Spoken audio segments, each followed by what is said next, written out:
పనికి మాలిన మాటలు మాట్లాడే వ్యక్తి ఒకసారి ఓడిపోయి బెత్తంతో కొట్టిన బుద్ధి రాని రోజక్క కాదు. వరదలు వచ్చినాయి. లోకేష్ హైదరాబాద్ లో ఉన్నాడా? నువ్వు ఆడుండా వాళ్ళ ఇంట్లో? నువ్వు చూసా లోకేష్ ఆడుండా? లోకేష్ ఆడున్నాడో మాకు తెలుసా? నీకు తెలుసుమే. నువ్వు ఇటలీకి పోయావు, మాకు తెలియలా? నీ ఫోటో పెట్టింది నేనే కదా. ట్రిమ్ గా టైట్ గా అసలు ఆ డ్రెస్ వేసుకొని అసలు ఎవర్రా ఇవి ఫారినర్ అనుకున్నా చూసి. రోజెక్క ఇటలీలో, నువ్వు మాత్రం ఇటలీకి పోవచ్చు, కాన్స్టిట్యువెన్సీని వదిలేయచ్చు. కాన్స్టిట్యువెన్సీలో అడుగులో పెట్టే మీ కార్యకర్తలకు ఏమైతుంది ఏమన్నా పట్టించుకున్నామే? నువ్వు మళ్ళీ మమ్మల్ని ప్రశ్నించడం. 24 గంటలు ఆడ పని చేస్తున్నారు. మీ వాడు వచ్చాడు, గేట్లు అన్నాడు, ఫ్లడ్ అన్నాడు, ఆ కాగితం సరిగ్గా కాదు. నువ్వు జగన్మోహన్ రెడ్డిని పంపిస్తావు, ఏం చేయాలా?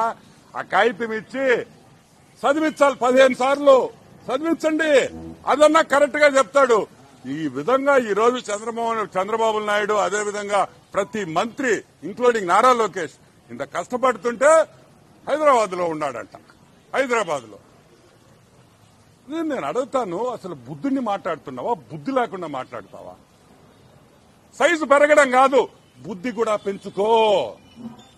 నువ్వు మర్యాదగా మాట్లాడితే మేము మర్యాదగా మాట్లాడతాం. మొన్న చెప్పా నేను, తిరుమలలో వద్దు అన్నా, చెప్పానా లేదా? మళ్ళీ తిరుమల దగ్గరికి వచ్చి ఆమెకి మళ్ళీ సరే నీకు దర్శనం ఇచ్చారు, ఇక్కడ మా వాళ్ళని కూడా నేను విమర్శించాలి కదా. ఆమెకేందా ప్రోటోకాల్ దర్శనం ఇచ్చేదా? ఆమెకు మళ్ళీ ఒక షాల్వా, పెద్ద షాల్వా, డబుల్ షాల్వా కావాలి. ఆమెకి సింగిల్ షాల్వా జరగదు, డబుల్ షాల్వా కప్పి పంపిస్తారు. ఏంది ఇది? కరెక్ట్ కాదని కూడా నేను మనవి చేస్తున్నా. అసలు తిరుమల నువ్వు దర్శనం తీసుకున్నావు, నువ్వు ఒక ఎక్స్ మినిస్ట్రీ, వాళ్ళు ఏదో నీకు దర్శనం ఇచ్చావు, నువ్వు బయటకు వచ్చి నువ్వేం మాట్లాడతావు? అసలు దేవుడు అంటే నీకు భక్తి ఉందా? నువ్వు అమ్ముకున్న టికెట్లు, నువ్వు సంపాదించుకున్న డబ్బు ఇంకా మా వాళ్ళు తీలేకుండా తొందరలో అన్ని తీస్తాం. నువ్వు ఎంతెంత సంపాదించావు తిరుమలలో, నువ్వు ఎన్నెన్ని లెటర్లు ఇచ్చావు అన్ని తీస్తాం.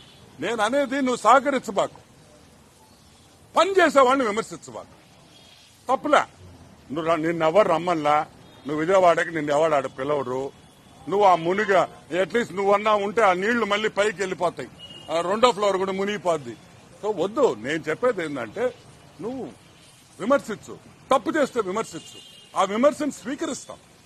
మేము మాలో పొరపాటు ఉంటే మార్చుకుంటాం, మేము తప్పు చేస్తే సరిదిద్దుకుంటాం. ఏదో విమర్శించాలి, ఏదో కెమెరాల్లో పడాలి అనేది కరెక్ట్ కాదు. నారా లోకేష్ ఎక్కడున్నాడో నువ్వు కావాలంటే పోయి మంగళగిరి కాన్స్టిట్యున్సీలో అడుగు, విజయవాడలో అడుగు. పొగులు రాత్రులు పనిచేస్తా ఉంటే కనిపించడం లేదని నువ్వు అంటావు. పద్ధతి మార్చుకో. ఒకసారి ప్రజలు బుద్ధి చెప్పారు, అప్పుడు ఓడిపోయావు, నడి మధ్యలో గెలిచావు, మళ్లీ ఓడిపోయి ఈసారి ఈపు బాదేరు. అయినా కూడా బుద్ధి రాదు మేనిక. ఏమైంది మేమిక? మీరు మారరా? మీ మంత్రులు ఏమయ్యారే? మాజీ మంత్రులు ఏం విజయవాడలో వచ్చి తిరగొచ్చుగా? మీ రజనీ ఏమైంది? పెద్ద మాటలు మాట్లాడే మీ మంత్రులు కదా. మీ బొత్స బాబాయ్ ఏమయ్యాడు? ఆడి స్కామే ఇప్పుడు మాట్లాడింది, బొత్స బాబాయ్ గడి స్కామ్. ఆయనే మంత్రి, ఇప్పుడు హైకోర్టు పోతున్నది కూడా ఆయన కూడా ఒక ముద్దాయి. దాంట్లో స్కామ్ లో చూపించే ఇంట్రెస్ట్ ప్రజల కష్టాల్లో ఉన్నప్పుడు కూడా చూపించండి. రండి, మీరు అపోజిషన్ లో ఉంటే దూరంగా ఉండకూడదు. కష్టపడండి, చేతులు కలిపి ప్రజలకు సాయం చేస్తాం. అంతేగాని ఆడ కూర్చొని ఏసీలో కూర్చొని మేకప్ వేసుకొని మాట్లాడడం కాదు, మాకు తెలుసు.